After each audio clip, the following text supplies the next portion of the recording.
The best advice you could give someone in construction is to have a plan, and when the unexpected happens, to have a backup plan. In an industry like this, the daily occurrence is to expect the unexpected.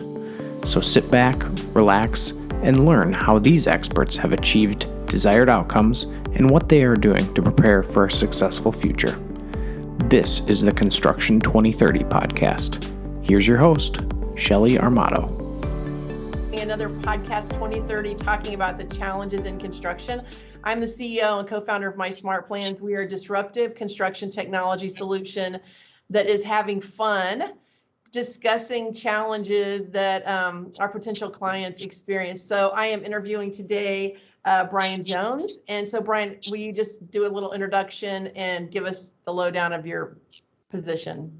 Sure. I'm the city manager, which is the equivalent of a CEO of a city in California. And I work in Southern California in the second youngest city out of 482 cities in California called Eastvale, California. It's right between Corona and Ontario. And we're home to the largest Amazon fulfillment center in the world. Wow, that is some kind of resume. I mean, the youngest.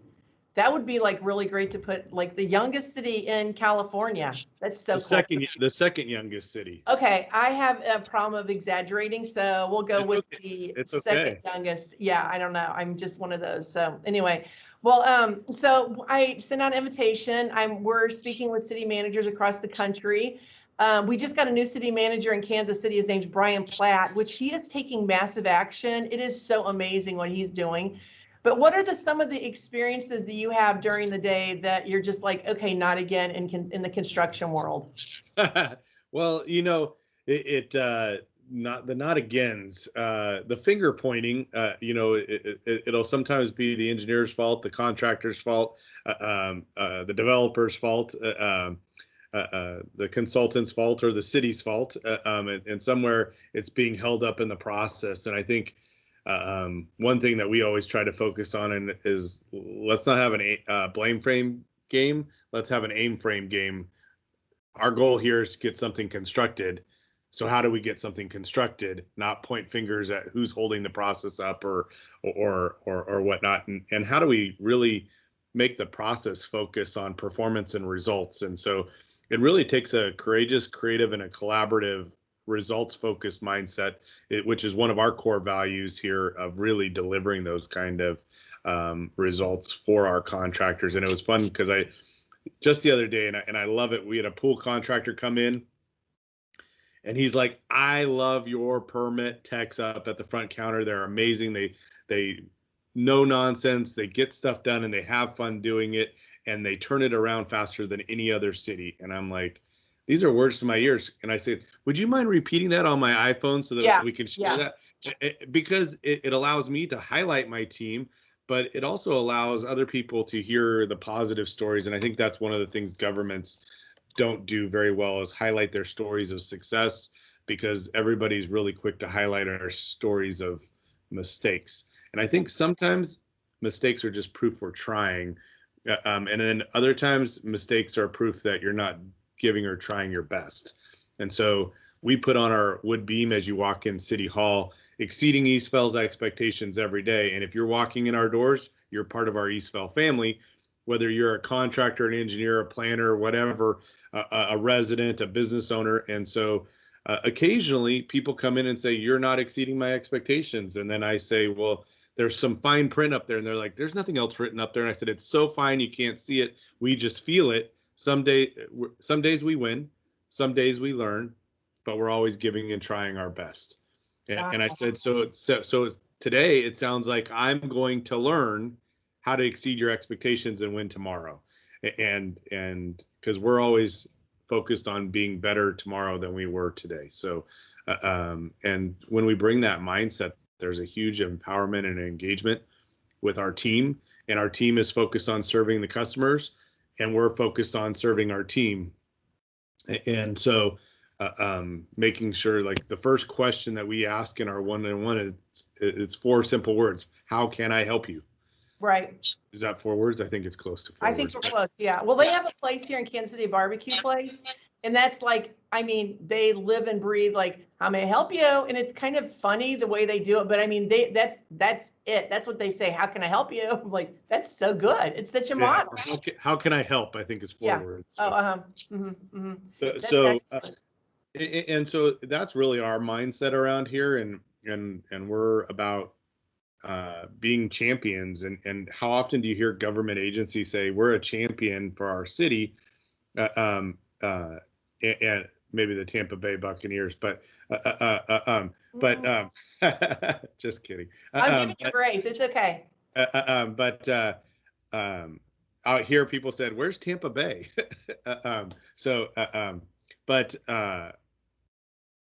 we have this our purpose, and we're a very purpose-driven, purpose and values-driven, strength-based leadership and people-serving organization.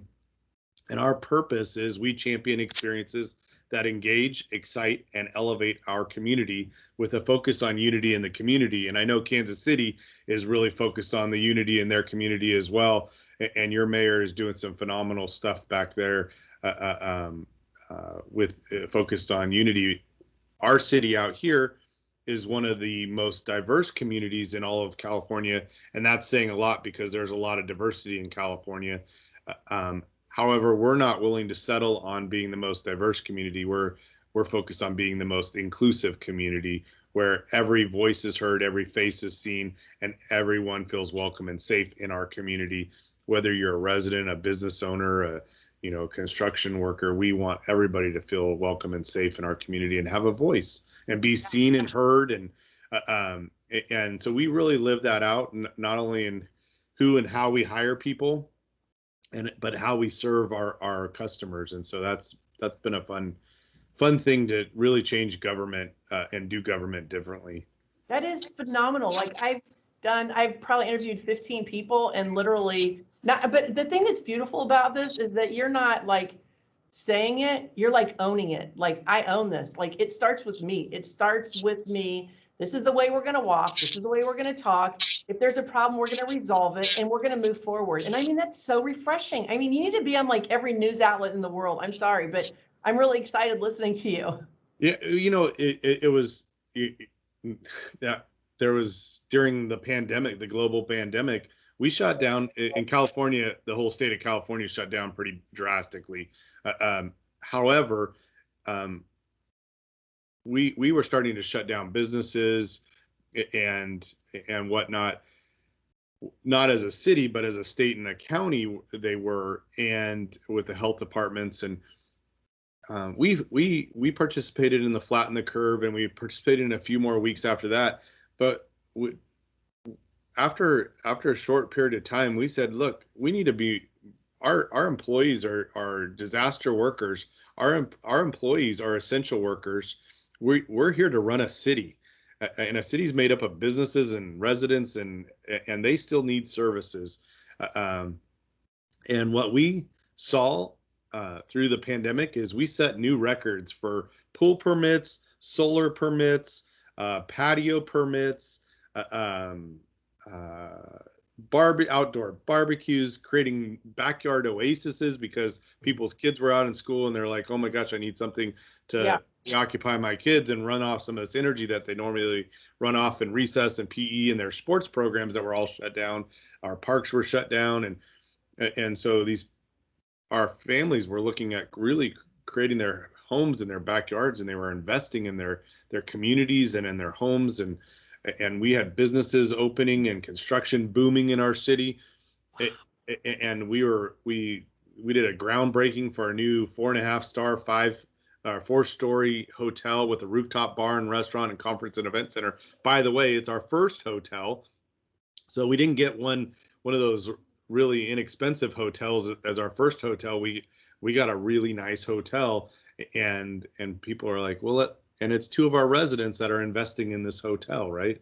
And when we talk about our residents, we have 73,000 residents. We're a medium size or smaller size city in California, but we're one of the safest cities in California, and we pride ourselves on that. So we're a diverse city, we're a safe city, our economy is thriving because we kept our doors open. We let the contractors come in. We had precautions. We had plexiglass up, and we checked their temperature, and we sanitized plans at first when we thought Lysol spray would help sanitize, and we quarantine them for a little bit. But we would process things and get permits and get inspections, and we were doing things. And when this pandemic started, we were a brand new. We're 10 years young right now, but we didn't have all the technology that a lot of these other cities already had in place. But within 48 hours, my leadership team stood up a virtual city hall and had all the technology possible. I mean, we literally just went to Costco and purchased laptops and the necessary equipment so that people could submit their plans virtually, or they could come and knock on the door, or they could come in and drop them off, or they could submit them electronically through a system. And we put all that stuff in place during the pandemic. So a lot of people kind of put their heads in the hole and said, oh, we hope this 14-day flatten the curve goes away. And we just said, how do we become better in this? Yes. And it always, I think it was that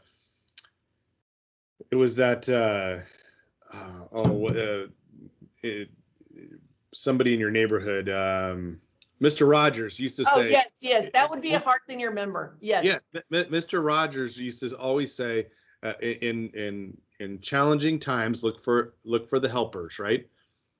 And my team is full of helpers. That's what public servants are all about. Yeah. And when a challenge hit us, we said, what can we do to improve ourselves, elevate Eastvale, and exceed our Eastvale residents' expectations every day, right? How many years have you been in your position? Say that again? How many years have you been in your position? This is the 3rd year. I just celebrated my 3rd anniversary. Okay, wait. So what did you do before this position? So I've gone back and forth between the public sector and the private sector, and I think it keeps me pretty respectful of both sides. And seeing both sides of the counter. I've been in I've come up through public works and planning departments and transportation departments in various cities, and public works director, transportation director kind of things, city or engineers or traffic engineers, and then in the private sector, worked for consulting companies, and so that provide services to the local governments and state governments. And so, well, you were like designed for this. I mean, like, you were designed, I always am like, I'm scripture girl. Like, you were designed for times such as this. Like, this is your job. This is your thing. It's not a job. It's your destiny. Like, wow. Well, I think so many cities are siloed. And so you have your planning department, your engineering department, your building and safety department, your community enhancement and safety, or code enforcement. We call it community enhancement and safety because we focus on the result of what we're desiring, not the enforcement part. And then the building and safety, and here we have one director that oversees all of those areas, and so we're all about busting silos.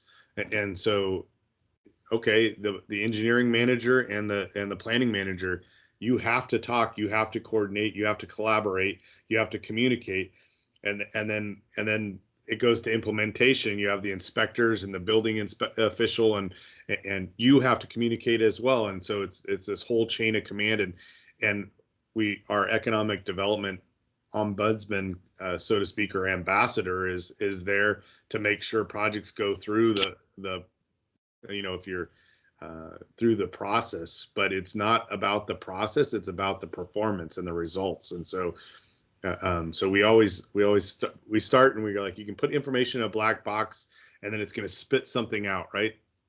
But what if the black box, so we have a saying, what if your target moves, but you're so efficient at aiming at the old bullseye, right?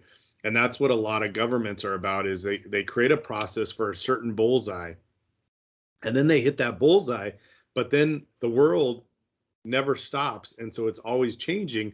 And so if the bullseye moves over here and you're still aiming at the target over there, well, congratulations, you're hitting a bullseye and you're meeting all the metrics of that process, but your results aren't what your community wants. Your results aren't what your developers are needing. Your results aren't what your contractors are needing. And so we're constantly asking for feedback on how can we be better to serve you and your needs. And what was really fun is in 2019, we did a community satisfaction survey. And in 2021, in January, we did a community satisfaction survey, and the numbers went up with satisfaction in our community, with our customers and everything like that over a 2-year period. And it was a real scientific poll of like 3% margin of error or whatever. And the numbers went up in every category. And you're sitting there going, through the pandemic, yeah. How do those numbers go up, right? Yeah. Everything was saying, oh, we better be prepared for a little slump after the pandemic. And it was really cool to see how we were able to serve the community and our customers and really bring the community together. I think even we saw, like, with the Black Lives Matter protests, and a lot of cities in California got destroyed with the protests. And we just had an upfront conversation, and we put out some articles, and we said, look, there's a First Amendment right. You can protest in our city. Here's the time, place, but the moment it becomes violent, you don't have a right to be violent in our community. And I know there's some hard feelings about all of this, but let's have conversations. Yes. And in our community, 10% of our residents are in public safety, law enforcement, firefighters, and 10% of our community is Black. And so you can step out your front door and look to your left and look to your right, and you could have conversations with police officers and law enforcement and Black people all in the same neighborhood. And that's what's really cool about our community and focusing on the unity in the community. And so that's been kind of cool. That is fabulous. Well, when COVID hit us, 65% of our construction projects went on hold because we built a lot of airports. Right. And anyway, it was like, what are we going to do? But we have like a one ring phone policy here, kind of like what your example is. And the deal is when the phone rings once, answer the phone, solve the problem. Nobody's calling you to be your friend. You know what I'm saying? And so just adapting that and like walking that out is creating what you've created for your city, which is amazing. So what's your crime rate? How's that? We're the 29th safest city in California. It's out of 482. That is fabulous. Oh my God. We have a great partnership with both our Riverside Sheriff Office deputies that serve our contract law enforcement, as well as our Neighborhood Watch program. We're the only city in the United States where every neighborhood has a Neighborhood Watch program. Every neighborhood has multiple block captains, and every neighborhood meets on a regular basis in the see something, say something, and every neighborhood has their own social media platform page for their neighborhood, as well as a global for our city. And that page actually remember back when we thought COVID was going to be a diarrhea disease and everybody bought toilet paper? Oh, yes. And you know, we have a lot of young families in our community, and people were hoarding, in society outside of our city, because we don't do it in our city, but other people outside our city were hoarding things from grocery stores, right? Yeah. Like they weren't going to be open, and they were all going to be they were all essential businesses. But our Neighborhood Watch program repurposed our Crime Watch page into a giving page. And so, like, let's say you needed 6 rolls of toilet paper, you would put on there, I need 6 rolls of toilet paper, and somebody else would say, Shelly, I got 6 rolls of toilet paper in extra. I'll drop them off at your house. Right. Yes. I'm not asking for any money from you. I'm just going to put 6 rolls at your doorstep, come out and get them. Right. We don't even have to meet or greet or anything like that. We had 1,000 different exchanges like that just happen within like the first 2 weeks when all the hoarding was beginning. And it was neat to see everybody doing that. And it was like, oh, you need baby formula? I have extra baby formula. Oh, you need infant diapers? Oh, you need this, you need that, you need.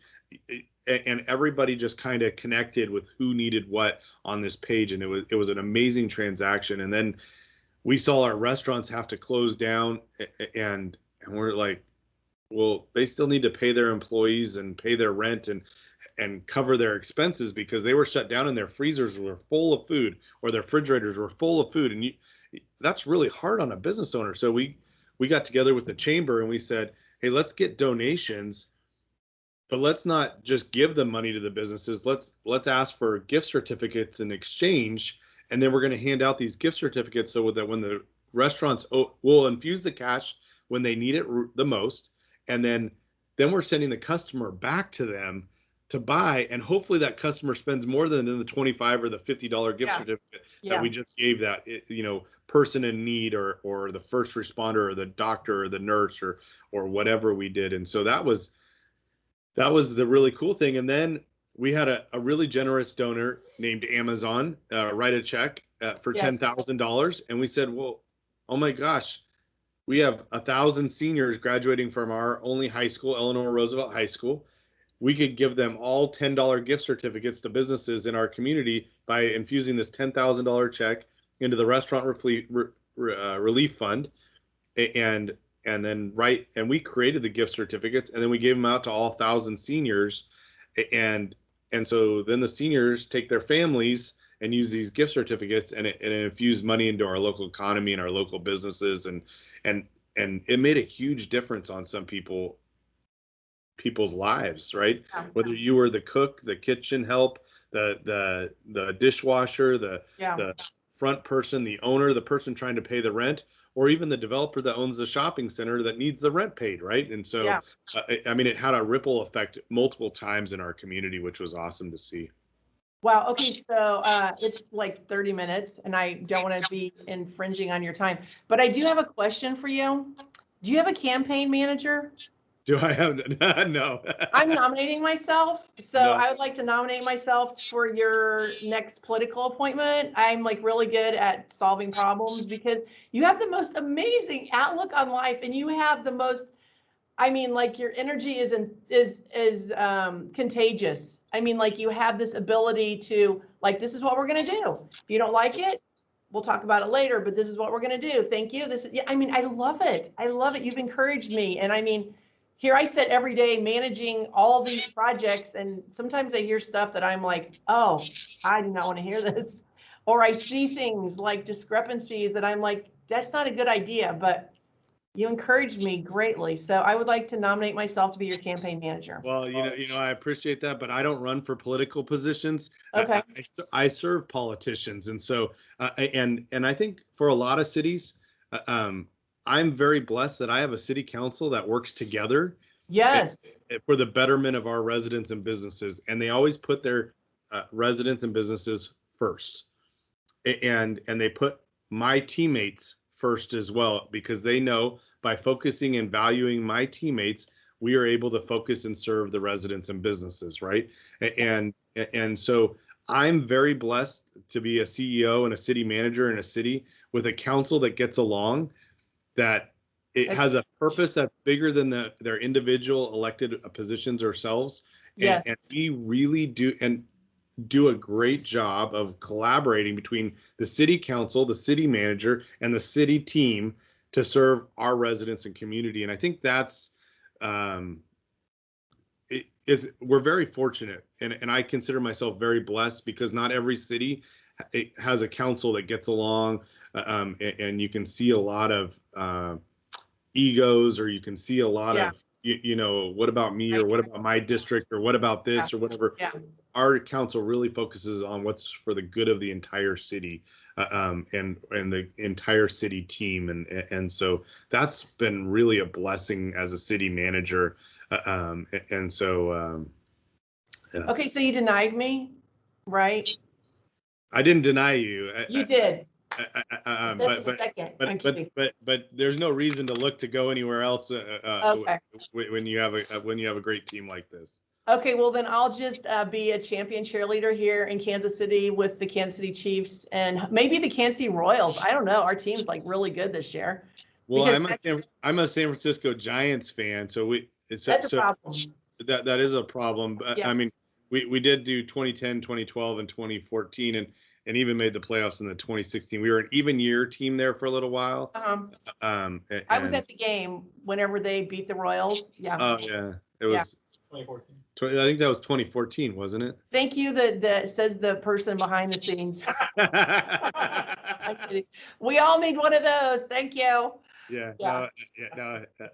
But no, it's we're a big sports team, and so yeah, everybody has their team around here, and we give each other a lot of jostling of oh, your team lost last night, or your team lost a series if you're talking baseball. And so, you know, we have the Dodgers and the Angels, and then I'm like the sole Giants fan down here in Southern California, but we're pretty mighty and strong. And then you have the hockey teams. You have the Ducks and the Kings, and then you have basketball. So they, Yes. you know, we have the Golden State Warriors up. And I love Steph Curry. Oh, is he amazing? Steph Curry's amazing, and down here, you know, you had the house that Kobe built, you know, but I'm an old school Laker, so the house that Magic built, the kingdom that Magic built, and so, and then, you know, you guys back in the Midwest, you guys had a pretty good player, the greatest of all time, Michael Jordan. So yeah, he's in Illinois. We're in Missouri. Yeah, I know. It's just north of you. I mean, for us, that would still be in the state of California. Yeah. I mean, between Missouri and Illinois. Yeah. Our state's so long that it would all be still in our California. Yeah, we'll go ahead and claim him because I loved watching basketball because of him, and I love watching football because of Patrick, and I love watching baseball because of Salvi. So yeah. I'm always looking for the champion on the team. Like, I love champions. Like, I love the attitude that you have. Like, you walk out on the field and you're like, oh, I can do this. And then you go do it. It's amazing. Well, that's why our purpose statement has the word champion in it, because you can either be a victor, a victim, or a villain, and always choose to be a victor. And so we champion experiences that engage, excite, and elevate our community with a focus on unity in the community through our kindness, our grit, and our solutions-driven values focused on courageous, creative, and collaborative results. And that is the city of Eastvale right there. That's the fact. Like, we just heard it firsthand. I mean, that is amazing. Plus, you have a duck behind you that is very fancy, poised. Oh, that's a California, or that's a wood duck, and so that they migrate through California. I think I have a pintail right there as well. Yeah. So I have a few ducks in my office. Very nice. But then this saying right there is on the wall, and it says, "Nothing is impossible." The word itself says, "I'm possible." I'm totally stealing that. Well, you can't see mine, but it says, "It always seems impossible until it's done." Yes. And we like to check. We're super competitive, and we like to check things off the box, and we like to get things done. Yeah. They're right north of you. Larry, the cable guy, used to say, "Get her done." Get her done. And another Midwestern. I have Midwest roots in Nebraska, so I can tell because you said Missouri. I'm from the Show Me state, right? Yeah. Show Me state, show me. That's when we started our business. We started in a garage with $15,000 in a 700 square foot garage in 2006. And everybody's like, "Oh, this will never, whatever." And it's like, well, we now work for the Corps of Engineers, and no one's ever been able to impact them. And like, no, we're funded by the FAA. Like, get out of our way because we solved a problem. Right. That's the way it is. When you solve a problem, it's not because we didn't know the problem. We lived the problem. We're like, oh, now we're going to have to go solve this problem. So, well, the greatest of companies start with very humble beginnings. And so you have Amazon that started in a garage selling books, right? Yeah. You had Microsoft and Apple that started in garages. You had a great idea. I'm sure Tesla started in a garage. And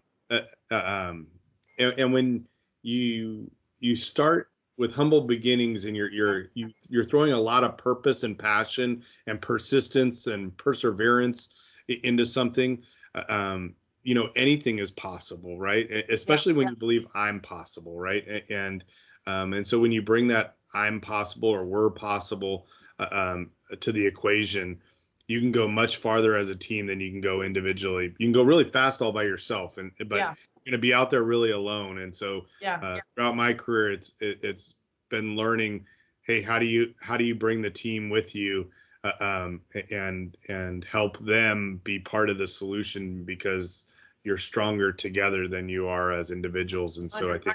Yeah. I think that's the really cool thing of, how do teams start focusing on something bigger than themselves?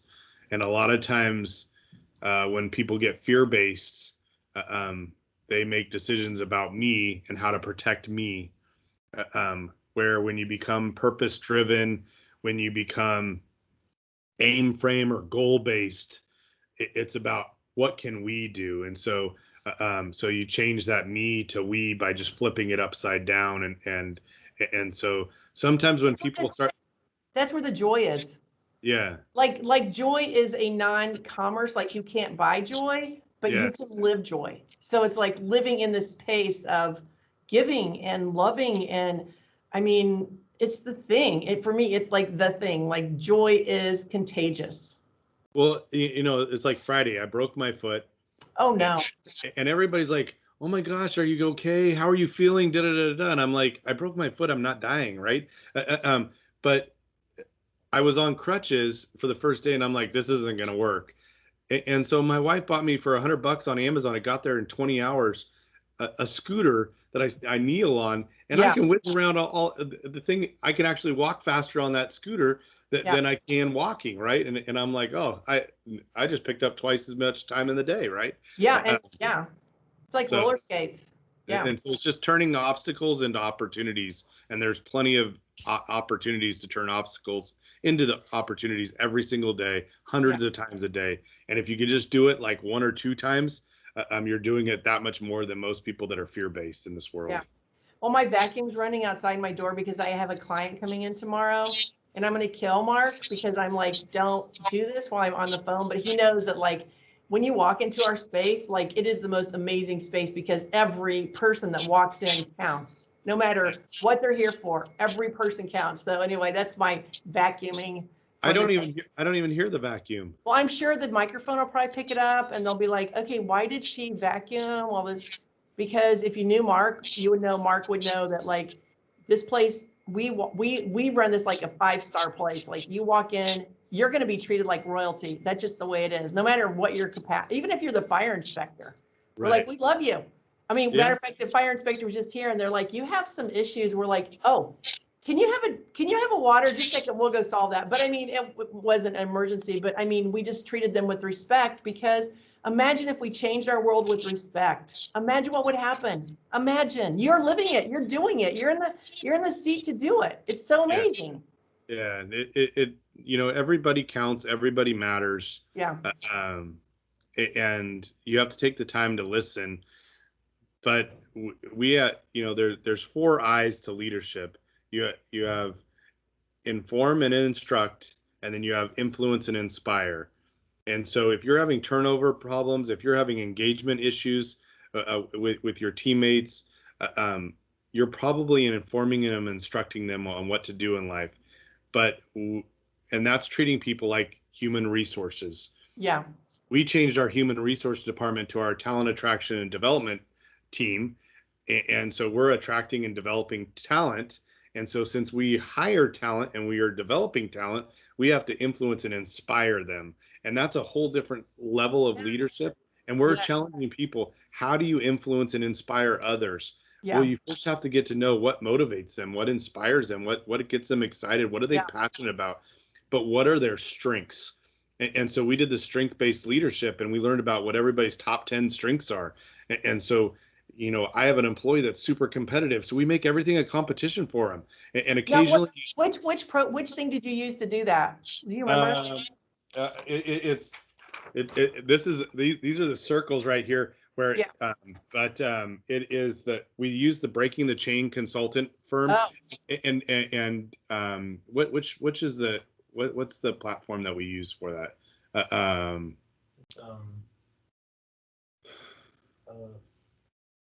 I'll get it to you, but it's Clifton, the Clifton strengths based, and it's amazing. It's not a personality thing; it's all what your strengths are.